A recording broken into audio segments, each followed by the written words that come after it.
नमस्कार दोस्तों, स्वागत है आपके एक नर्सिंग क्लासेज में। और आज जो हमारा सब्जेक्ट होगा वो होगा चाइल्ड हेल्थ नर्सिंग। टॉपिक जो होगा reflex in the neonate. Neonate में रिफ्लेक्स की बात करने वाले हैं।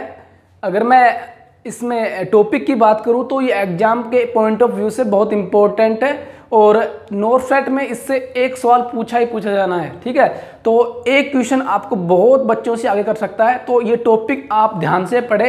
एक या दो क्वेश्चन इससे रेडी होते हैं। डायरेक्ट क्वेश्चन आता है कि ये रिफ्लेक्स कब डिसअपीयर होता है, कब अपीयर होता है, या फिर आपको एग्जाम्पल के तौर पर बताते हैं किसी बच्चे में ऐसे ऐसे एक्सट्रीमिटी एबडक्शन या एडक्शन हो रहा है नॉइज के बाद में, या फिर कोई भी कंडीशन दे देंगे तो कौन सा रिफ्लेक्स है। ठीक है, कुछ 18 से 20 रिफ्लेक्स के अराउंड हैं, आप उनको ठीक से ध्यान पढ़ लीजिए, उसके बाद में क्वेश्चन आपका गलत नहीं होगा। ठीक है, आज का हमारा जो टॉपिक है वो आपको बता दिया, रिफ्लेक्स इन द नियोनेट। तो सबसे पहला जो रिफ्लेक्स है वो है रूटिंग रिफ्लेक्स। सबसे पहले हम जानने वाले हैं जो भी रिफ्लेक्स होंगे, सबसे पहले हम बात करेंगे कि रिफ्लेक्स क्या होते हैं। उसके बाद हम बात करेंगे अगर उसका किसी एज पे अपीयर होते हैं तो वो बात करेंगे, और लास्ट में अब कब डिसअपीयर होते हैं वो बात करने वाले। तो रूटिंग रिफ्लेक्स में क्या होता है, बच्चे के फेस पे कोई स्टिमुलेशन दिया जाता है। कोई सी भी साइड पे अपन ने फेस पे कोई सी भी साइड, एनी साइड पे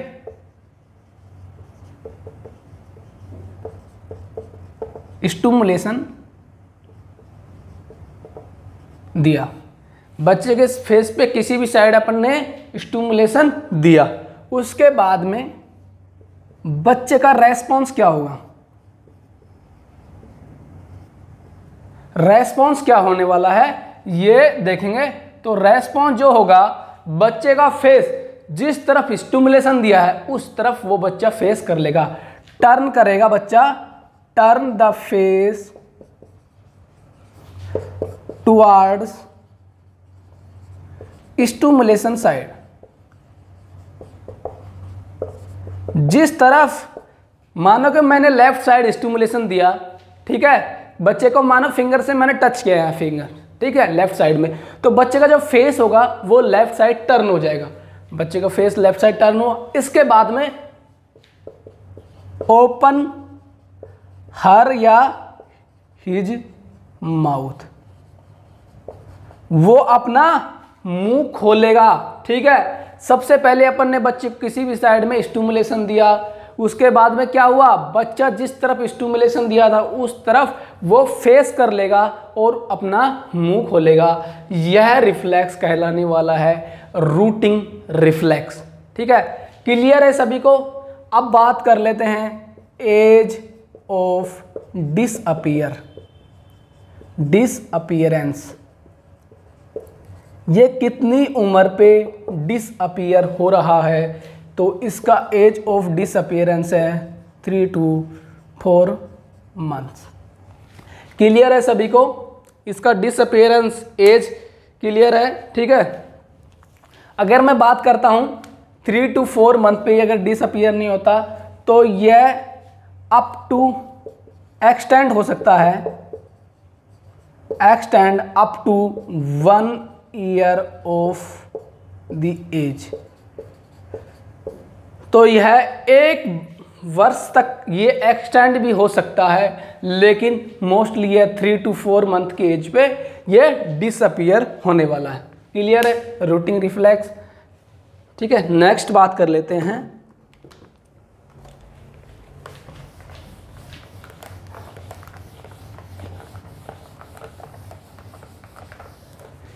फर्स्ट। क्लियर है, इसके बाद में बात करते हैं सेकंड,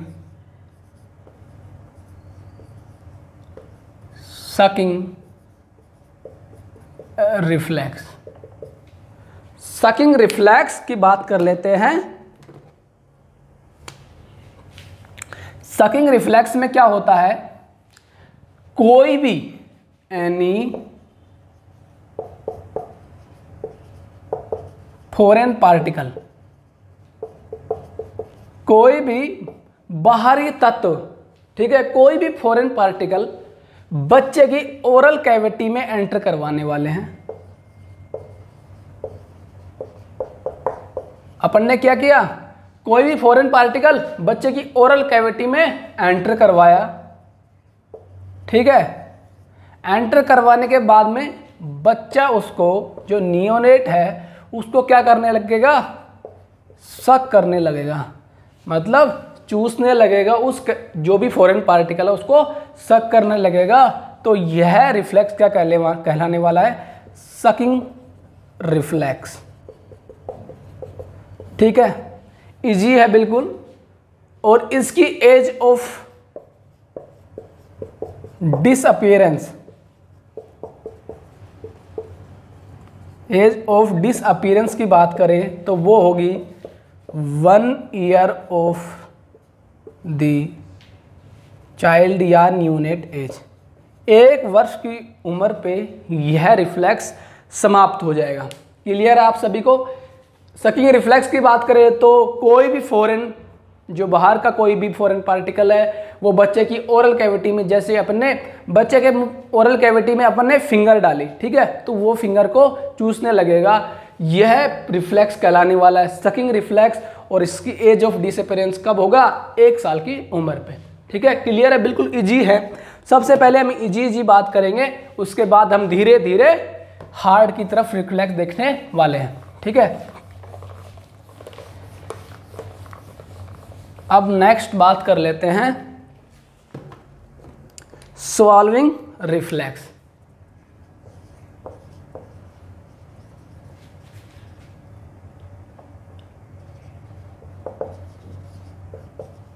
रिफ्लेक्स, स्वॉल्विंग रिफ्लेक्स, ठीक है। सोलो कब करता है, ये चीजें अपन कोई भी, ठीक है। अब बात करते हैं, अपन ने ओरल कैविटी में अपन ने क्या, या तो लिक्विड या कोई फूड पार्टिकल, लिक्विड या कोई फूड पार्टिकल बच्चे की ओरल कैविटी में क्या किया, अपन ने डाला, ठीक है, या उसमें एंटर कर दिया, ठीक है। तो क्या होगा, एक सिस्टेमेटिक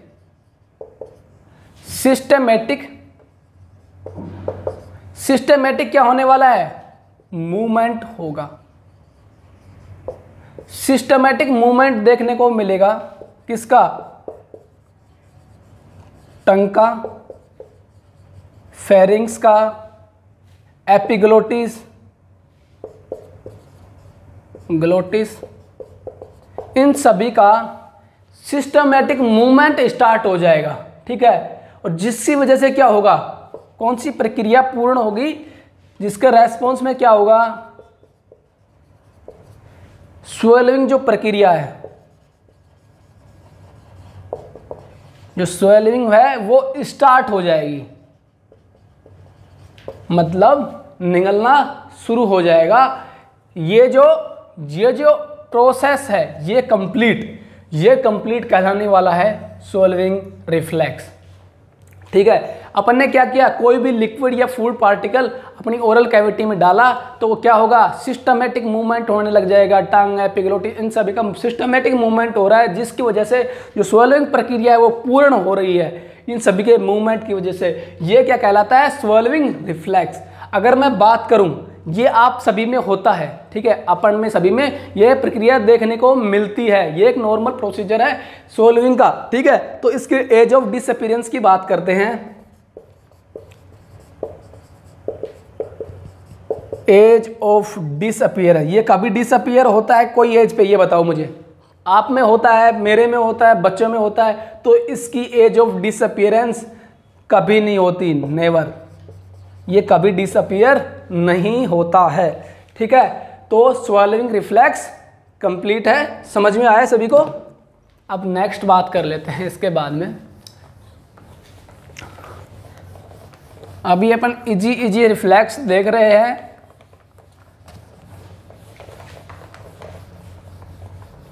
पर एग्जाम में इजी क्वेश्चन बहुत आते हैं, लगभग 60% इजी क्वेश्चन आते हैं। अब बात कर लेता हूँ 4th की स्नीजिंग रिफ्लेक्स। स्नीजिंग क्या बोलते हैं? छींकना। छींकने की कोई रिफ्लेक्स होता है, वो कैसे होता है ये देख लेते हैं अपन।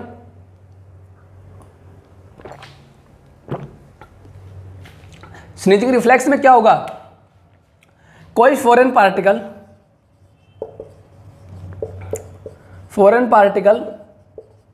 कोई फॉरेन पार्टिकल अपर एयरवे या रेस्पिरेटरी ट्रैक्ट, अपर एयरवे में अगर वो एंटर करता है, कोई फॉरेन पार्टिकल किस में एंटर किया? अपर एयरवे में, ठीक है, जैसे नेजल कैविटी में एंटर किया, तो रेस्पॉन्स क्या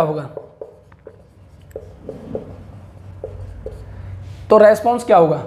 देखो, अगर मैं आपके बात करूं, अब आपके अपर एयरवे में अगर कोई फॉरेन पार्टिकल जाता है, ठीक है, तो आपका रेस्पॉन्स क्या होगा?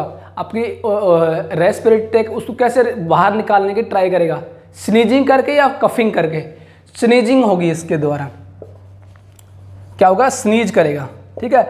तो अपने अपर एयरवे में कोई फॉरेन पार्टिकल अगर एंटर करता है तो रेस्पॉन्स क्या होता है? स्नीजिंग, ठीक है। और यही रिफ्लेक्स क्या कहलाता है? Sneezing reflex. ये सभी में देखने को मिलता है। तो इसकी एज ऑफ डिसअपीयरेंस की बात करें तो ये कभी भी डिसअपीयर नहीं होता, तो ये हो गया नेवर, ठीक है। क्लियर है? बिल्कुल इजी सा रिफ्लेक्स है स्नीजिंग रिफ्लेक्स। नेक्स्ट बात कर लेते हैं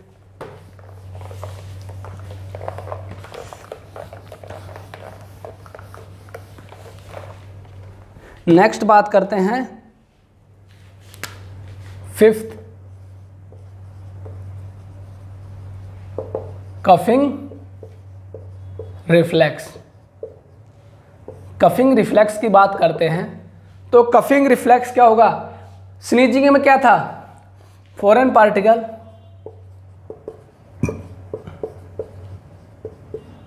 इसमें क्या है? फॉरेन पार्टिकल उसमें अपर एयरवे में एंटर कर रहा था, एंटर, उसमें क्या करता? अपर एयरवे में। इसमें क्या करेगा? लोअर एयरवे में एंटर करेगा। तो अपने जैसे अपन कोई फूड इंटेक कर रहे हैं, उस टाइम पे कोई पार्टिकल अगर अपनी श्वास नली में जाता है तो अपना रेस्पॉन्स क्या होगा? वहाँ पे कफिंग होगा। उस जो पार्टिकल गया है उसको अपना रेस्पिरेटरी ट्रैक्ट उसको बाहर निकालने की कोशिश करेगा, उसकी वजह से क्या होगा? कफिंग। और ये सारी प्रोसीजर, ये जो रिफ्लेक्स कहलाएगा वो क्या कहलाएगा? Coughing reflex. अगर मैं बात करूं एज ऑफ डिसअपीयरेंस की बात करता हूं तो वो होगा नेवर।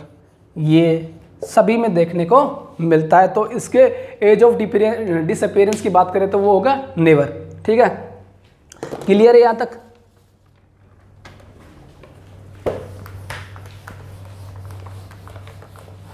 नेक्स्ट बात कर लेते हैं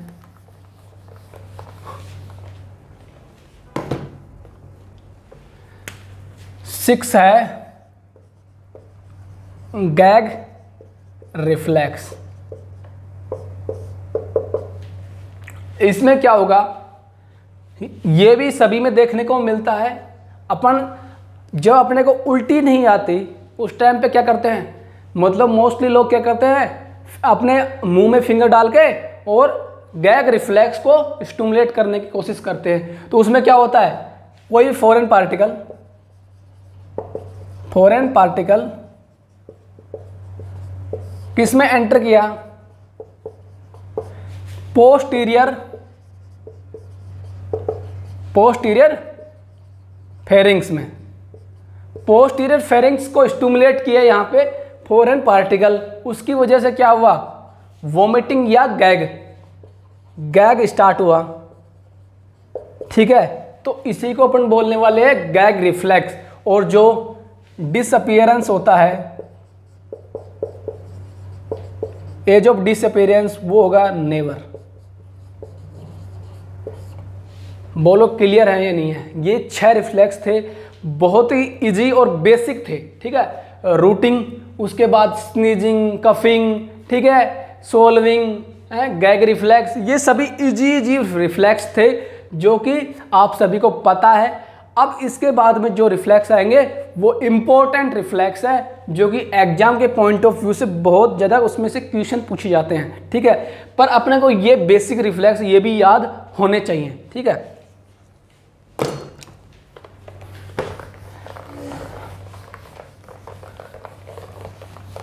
नेक्स्ट बात कर लेते हैं अब अपना सबसे इम्पोर्टेंट रिफ्लेक्स,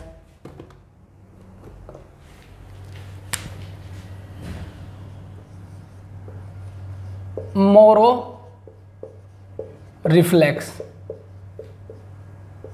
मोरो रिफ्लेक्स अगर इसको बात करूँ तो मैं इसको दूंगा 2 स्टार।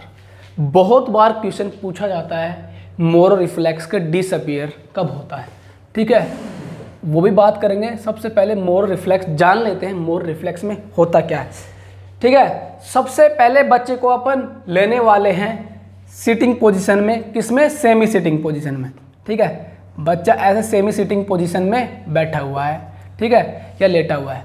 इसकी एंगल की बात करते हैं, ये एंगल है 45 डिग्री, ठीक है। अपने बच्चे को लिया और उसको सिटिंग में डाल दिया सेमी सिटिंग पोजीशन में 45 डिग्री एंगल पे, ठीक है। अब अपन ने क्या किया, सडनली क्या किया, बच्चे को जो हेड साइड है इसको अचानक से लोअर कर दिया, ठीक है। यहाँ पे 45 डिग्री एंगल था तो यहाँ पे बच्चे को अपन ने लोअर कर दिया, ये जो एंगल है वो मानो 30 डिग्री एंगल कर दिया। बच्चे को जो हेड एंड को अपन ने क्या किया, लोअर कर दिया, ठीक है।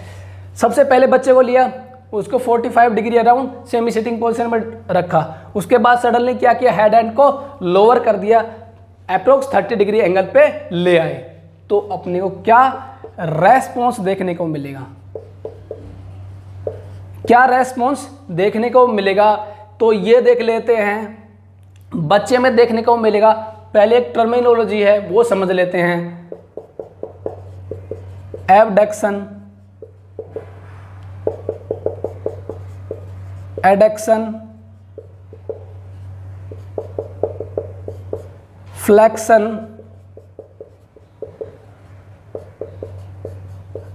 एक्सटेंशन।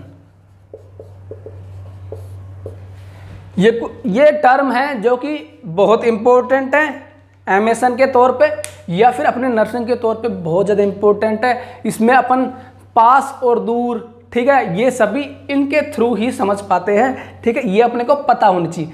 पहले बात करता हूं एबडक्शन। एबडक्शन में क्या होता है, ये अपना ट्रंक है, ठीक है। अगर मैं इसकी एक मिडिल लाइन बनाता हूं, ठीक है, अगर उससे अपनी एक्सट्रीमिटी, उससे अगर कोई एक्सट्रीमिटी दूर जा रही है, ठीक है, उसको बोलने वाले हैं एबडक्शन, ठीक है। कोई भी एक्सट्रीमिटी उससे दूर जा रही है उसको बोलने वाले हैं एबडक्शन। और सेकंड बात करते हैं एडक्शन। कोई भी एडक्शन मतलब ऐड हो रहा है, ठीक है, ये याद रखने का तरीका है, एडक्शन मतलब ऐड हो रहा है। अगर मैं एक्सट्रीमिटी ट्रंक से पास में लेके आ रहा हूँ, ठीक है, एक्सट्रीमिटी को मैंने पास में लाया या फिर तो उसमें ट्रंक के साथ में ऐड हो रही है, ठीक है, तो इसको बोलने वाले हैं एडक्शन। अगर मैं बात करता हूँ फ्लेक्शन की, अगर एक्सट्रीमिटी को मैं यहाँ पे कंबाइन कर रहा हूँ, पास में लेके आ रहा हूँ, ठीक है, एक्सट्रीमिटी को ऐसे पास में मोड़ के पास में ला रहा हूँ, तो ये जो है ये है हाथ का मेरे एक्सट्रीमिटी, क्या है ये, फ्लेक्शन, ठीक है। अगर मैं बात करूँ एक्सटेंशन की, अगर मैं इसको सीधा कर देता हूँ, जॉइंट से सीधा कर देता हूँ, तो ये है एक्सटेंशन। अगर मैं बात करूँ कंबाइंड में आ जाता है, जैसे कि एबडक्शन विद फ्लेक्शन, मतलब दूर तो जा रही है लेकिन ऐसे दूर जा रही है। और अगर मैं बात करूं एक्सटेंशन विद एडक्शन, मतलब ये है, ठीक है, दोनों कंबाइन करके भी आ सकता है। अबडक्शन मतलब जो ट्रंक है मिडिल लाइन से वो दूर जा रही है, एडक्शन मतलब ट्रंक के पास में आ रही है, फ्लेक्शन मतलब एक्सट्रीमिटी मुड़ी हुई है, एक्सटेंशन मतलब वो सीधी है, ठीक है। ये सभी अपने को टर्म आनी चाहिए। तो अपने अब आ जाते हैं मोरो रिफ्लेक्स में। मोरो रिफ्लेक्स में क्या होगा, मोरो रिफ्लेक्स में होगा बच्चे को अपन ने 45 डिग्री पे या सेमी सिटिंग पोजीशन में डाला है, उसके बाद में सडनली अपन ने हेड एंड को डाउन कर दिया है, हेड एंड को लोअर कर दिया। बच्चे का रेस्पॉन्स क्या देखने को मिलेगा, बच्चे का रेस्पॉन्स देखने को मिलेगा, एक्सट्रीमिटी को क्या करेगा, एक्सट्रीमिटी को क्या करेगा, एक्सटेंशन होगा, एंड विद क्या होगा, एडक्शन, मतलब हाथ ऐसे दूर की तरफ चले गए, पैर भी दूर चले गए, ये हो गया एक्सट्रीमिटी एक्सटेंशन विद एडक्शन। और किसको फॉलो करते हुए? फॉलो किसके करते हुए? एक्सट्रीमिटी का, एडक्शन विद फ्लेक्शन। अब इसको सरल भाषा में समझ लेते हैं। सरल भाषा में क्या है, बच्चे का अपन ने हेड एंड नीचे किया तो बच्चा पहले तो क्या करेगा? फ्लेक्शन और एडक्शन। बच्चा ऐसे करेगा और फिर साथ में ऐसे करेगा, मतलब पहले फ्लेक्शन भी था और एडक्शन भी था, और साथ तुरंत क्या करेगा? बच्चा हाथों को फैलाएगा, पैरों को फैलाएगा और दूर लेके जाएगा।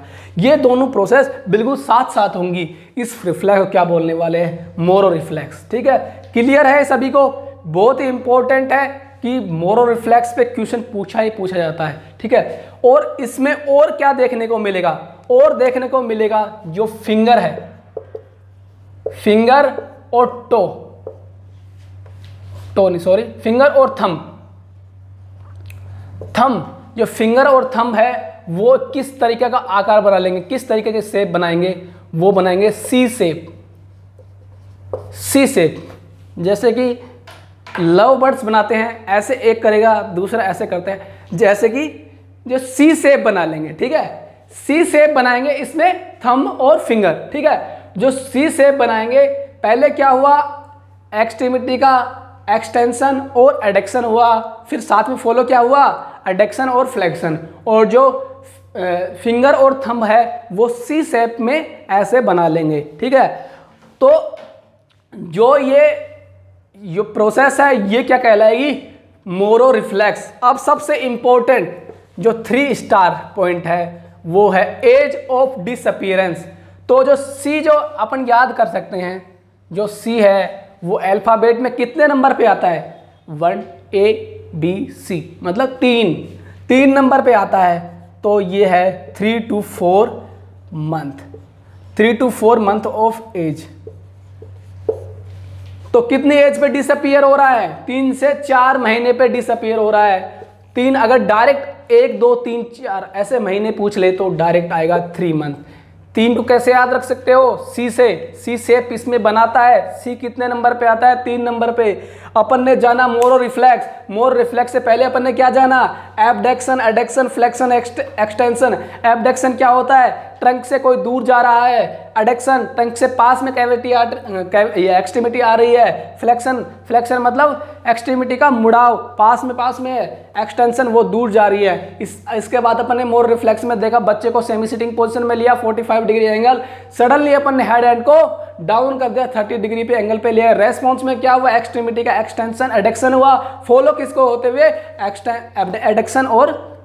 एडक्शन और फ्लेक्शन को। और जो फिंगर और थंब है वो सी शेप की पोजीशन बनाएंगे।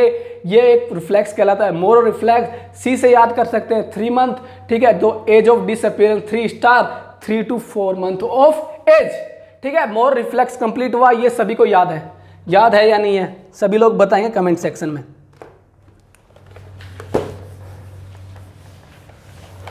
अगर क्लास आपको पसंद आती है तो लाइक करने में संकोच ना करें, इससे हमारा उत्साहवर्धन होता है। ठीक है, और अपने सभी जो नर्सिंग साथी हैं उनको शेयर करें, सभी को बेनिफिट मिलना चाहिए फ्री क्लासेज का। ठीक है, अब नेक्स्ट बात करते हैं टोनिक नेक रिफ्लेक्स। 8 पॉइंट है टोनिक नेक रिफ्लेक्स, या इसको बोलते हैं फेंसिंग रिफ्लेक्स।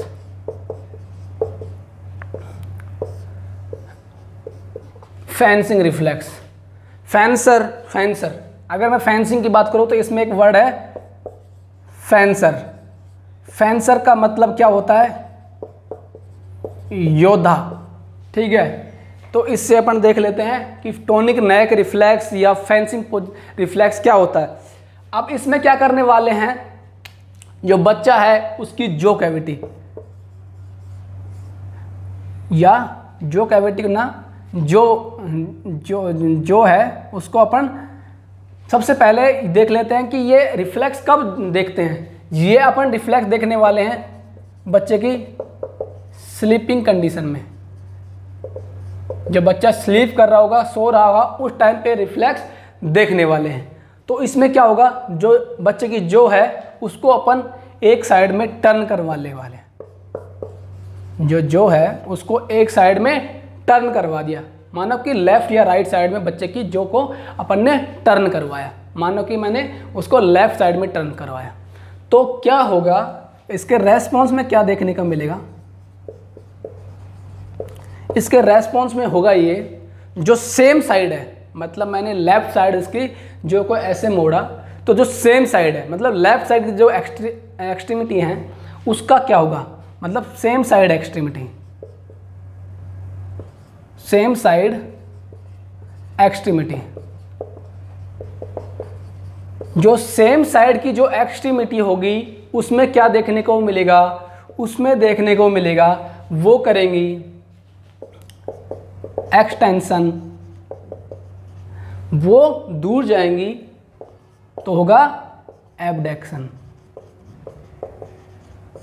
जो सेम साइड की जो एक्सट्रीमिटी है उसका क्या देखने को मिलेगा, एक्सटेंशन और एबडक्शन। नेक्स्ट बात करूं,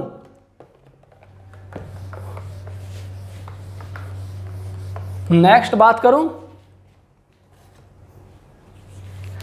बात करूं अपोजिट साइड की जो एक्सट्रीमिटी है, सेम साइड की एक्सट्रीमिटी देख लिया, अपोजिट साइड की एक्सट्रीमिटी क्या होगा, वो करेगी फ्लेक्शन विद एडक्शन। ठीक है, ये इंपॉर्टेंट। ठीक है, तो इसमें क्या हुआ, जैसे मैंने बच्चे को लेफ्ट साइड में जो को टर्न किया तो सेम साइड की एक्सट्रीमिटी ऐसे करेगी। ठीक है, और अपोजिट साइड, जैसे कि मेरी अपोजिट राइट साइड है, तो इससे क्या होगा, फ्लेक्शन होगा और एबडक्शन होगा। ठीक है, तो ये जो पोजीशन बनेगी ये एक योद्धा जैसी पोजीशन बनेगी, लाइक ए फेंसर। तो ये जो रिफ्लेक्स कहलाएगा ये कहलाएगा फेंसिंग रिफ्लेक्स। ठीक है, ये जो पोजीशन बनी है इसको बोलने वाले हैं फेंसर, लाइक ए फेंसर। इस रिफ्लेक्स क्या बोलेंगे, फेंसिंग रिफ्लेक्स या टोनिक नेक रिफ्लेक्स। अपन ने देखा बच्चे का जो को टर्न करवाया किसी भी साइड में, सेम साइड की जो एक्सट्रीमिटी है उसको क्या होगा, एक्सटेंशन और एबडक्शन, और अपोजिट साइड की एक्सट्रीमिटी क्या होगा, फ्लेक्शन और एडक्शन। ठीक है, तो ये जो पोजीशन बन रही है ये एक योद्धा जैसी पोजीशन बन रही है, इसलिए इस रिफ्लेक्स को बोलेंगे फेंसिंग रिफ्लेक्स या टोनिक नेक रिफ्लेक्स। अगर मैं बात करूं age of disappearance, age of disappearance होगी 3 to 4 मंथ ऑफ एज। बोलो क्लियर है या नहीं है। ठीक है, यहां तक क्लियर है सभी को। तो आज की क्लास का लास्ट देख लेते हैं।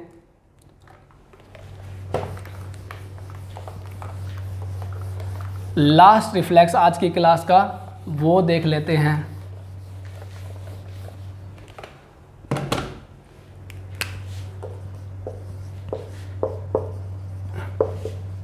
Startle reflex.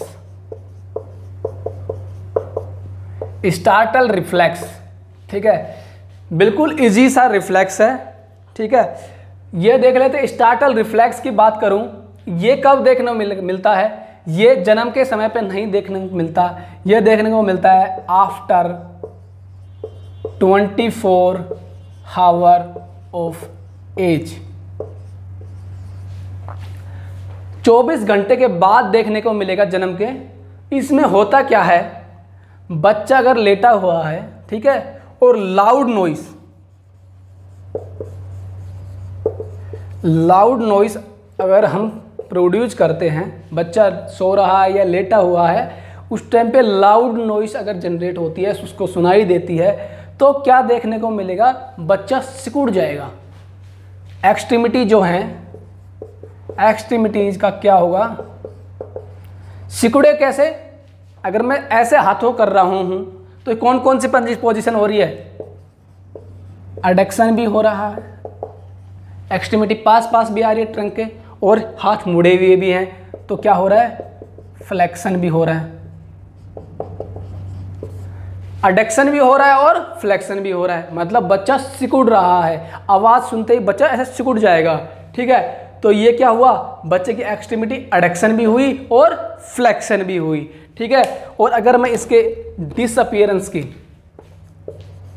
As of disappearance की बात करता हूं, तो वो होने वाला है 3 to 4 months of age. Clear है। स्टेटाइल रिफ्लेक्स की बात करते हैं, ये कब देखने को मिलेगा, 24 घंटे जन्म के बाद में। ठीक है, हम क्या इसमें करने वाले हैं, इसमें लाउड नॉइस बच्चे को अगर सुनता है तो उस टाइम पे जो एक्सट्रीमिटी है उसका एडक्शन होगा और फ्लेक्शन देखने को मिलने वाला है। ये डिसअपीयर की बात करें तो ये डिसअपीयर होने वाला है 3 से 4 महीने की उम्र पे। ठीक है, आज जो थे वो हमने important Moro reflex, startle reflex, rooting reflex जो इम्पोर्टेंट थे वो सभी अपन ने देखे। अब जो बचे हुए 9-10 के आसपास और रिफ्लेक्स बाकी हैं वो नेक्स्ट क्लास में देखने वाले हैं। तो ये अपना जो रिफ्लेक्स इन द नियोनेट है उसका फर्स्ट पार्ट यहाँ पे कंप्लीट हुआ। किसी को भी अगर डाउट है तो वो कमेंट सेक्शन में बताए। ठीक है, धन्यवाद आप सभी लोगों को।